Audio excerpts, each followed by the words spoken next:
Barbie, ano mo, na parang, alam na namin matagal ka na magaling umarte, pero yung mga tao, parang na-rediscover ka, or parang nagkaroon ng enlightenment na, ay, bakit ngayon lang namin nakita si Barbie ganito? May resurgence. Oo nga, nakakatuwa nga dahil bukod dun sa mga kaibigan ko, sa mga solid Barbinatics, marami din talagang casual viewers na recognize yung ginagawa ko and yung trabaho ko. Na yun naman talaga yung goal ko ever since, na mapatunayan kung anong kaya kong gawin.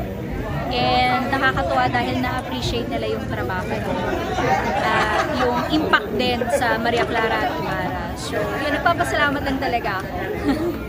Mag-thank you ka na sa fans nyo ni David. Thank you for coming to the both of you. Alam kong very busy kayo. And maraming salamat.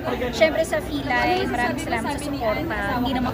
Hindi naman kami pagkakatiwalaan ng brands kung hindi dahil sa suporta nila. So maraming salamat. Of course to GMA and to Sparkle sa walang hanggang pag-aalaga sa amin. Maraming salamat. Yay! Thank you. Good